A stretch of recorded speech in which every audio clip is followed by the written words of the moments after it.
Hello, lovely people. I want to welcome you back to this channel. Thank you so much for being with us. In our previous lesson, we spoke about life scripts, and we said that a lot of the things that we've been through in our childhood days, with caregivers and all of that, have had an influence on our lives. Now, in today's lesson, we want to look at a very crucial topic in psychology, which is called the psychology of forgiveness. All the things that we went through growing up, most of them that were negative still have an impact, and even the positive ones, they have an impact on our personality. And it's therefore crucial when anybody sees you or meets up with you, all the bitterness in you and all of that has an influence on you in terms of your work, in terms of your relationship, the things that you've gone through in the past have a very serious impact on how you behave today. And that is why this topic is of a great importance, and I'm so passionate about it. And therefore, I want us to go quickly to share the slides with you so that we can understand a few things in there. Okay, good. So, the psychology of forgiveness. Now, at the end of this lesson, we'll be able to identify the 3 reasons why people choose unforgiveness. And then we'll also be able to identify the 3 dispositions that affect forgiveness, discuss the forgiveness therapy, and then list at least 5 benefits of forgiveness. Good.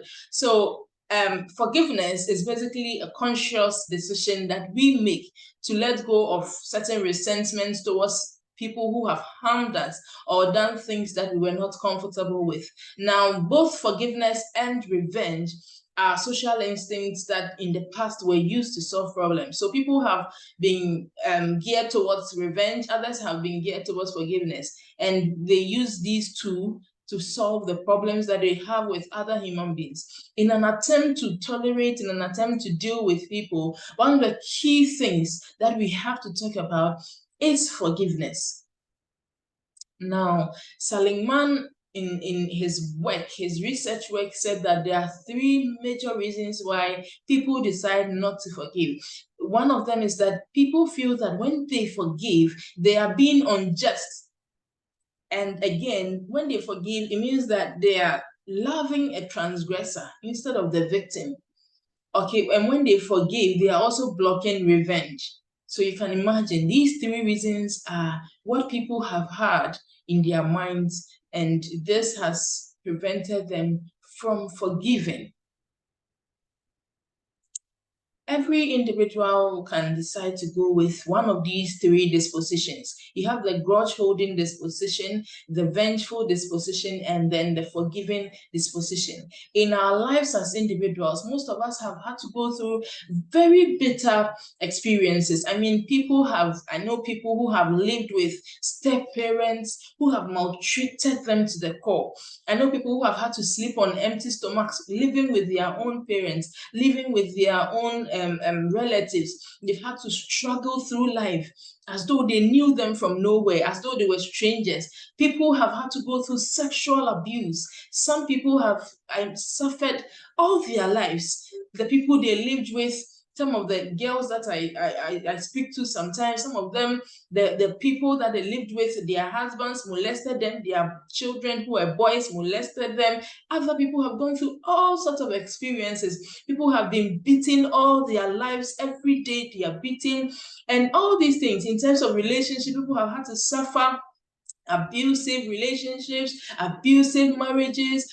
In fact, when we talk about the offenses that people have had to suffer and deal with, they are unending. And I know that you watching now may have some people who have offended you so badly that it's difficult for you to look back and then even think of forgiving them. On this note, I want us to talk about a research that brought about the REACH forgiveness model. REACH. The R stands for recall the head. So you would want to take a deep breath at this point as you watch this video to recall the hurt, the various things that you've been through. I know it may be emotional for you. I know it may be difficult for you to even do that. I know you may not even want to open up enough, but you have to be truthful to yourself, because these things that are hidden inside of you are actually tarnishing the kind of image that you're supposed to have, the good image that you are supposed to have. The bitterness is actually distracting and destroying everything. So you'd want to recall, intentionally sit and recall the hurt, the things that people have done to hurt you so badly that it's hard for you to talk about. It's hard for you to even mention. You know, some of the things you think about them and you laugh over them, meaning that the pain is gone. But some of them you remember and you have goosebumps. Like once you remember the name of this particular person, you're just not yourself. So you want to, at this point, recall these things. It's a therapy you're going through, the forgiveness therapy. And we are using the rich forgiveness model. So recall the hurt, empathize with the people who hurt you. Can you imagine? How possible is this for you to empathize with the people who hurt you? See, the point of the matter is that there are many people who have hurt you not because they deliberately wanted to hurt you. It's just because they are also not aware of what they are even going through as people. You know, there are some people who are in a relationship with you, they are abusing you, not because they hate you, but just because when they were growing up, that is what they saw. So they also have a situation to deal with. Can you imagine if you are supposed to empathize with these people, understand the point of view that, I mean, they operate with, and understand that, no, this guy hurt me, this lady hurt me, maybe not because it was intentional, but because of her upbringing, because of his upbringing. This mother of mine, she didn't understand that and that and that. That's why she did this to me, this father of mine. So you look at the people and you try to have some level of empathy for them. Maybe if you had the opportunity, you may, I mean, nobody knows, you may have even done worse. Sometimes too, I mean, you feel that they are the worst of people, but try as much as possible to look at them from a perspective that, okay, they didn't have knowledge about the fact that they are supposed to treat you well. Even though they were treating their children well, they didn't treat you well just because they don't understand the fact that every human life matters. And therefore, every human life should be treated with value and respect. So these are some of the things that you can look at to empathize with these people. I mean, if somebody is in his normal senses, why would somebody you are living with want to abuse you sexually? Why would somebody, your teacher, want to harass you, want to frustrate your life in class, want to make you feel less of a person, say things that will hurt your self-esteem? They don't have the knowledge about some of these things. That is why they've done these things to you. And therefore, you would want to sit down, as you recall, to empathize with them, give them reasons as though you were in their shoes, and try to empathize with them. Again, I mean, this therapy has worked for people. So you want to open up yourself. And the third thing is that you give an altruistic gift of forgiveness. Okay, giving this gift of forgiveness means that you're giving it to yourself. By the time you forgive others, you are forgiving yourself, because you are in a cage. Okay, once you are holding people in your heart. So the next thing is to commit to the emotional forgiveness that was experienced. You know, sometimes you can sit down at this point and say, "Oh, we're forgiven," but the next minute you find yourself saying all sorts of things about the same person you've forgiven.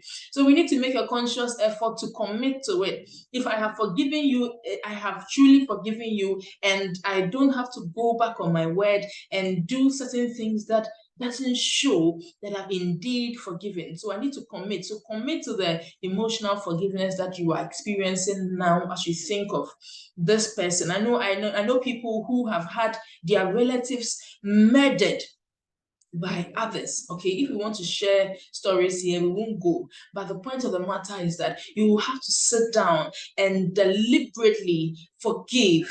Okay, forgive that person, because you understand that if that person knows the value of that relative, I mean, to you, I mean, he will not even dare take his life or her life.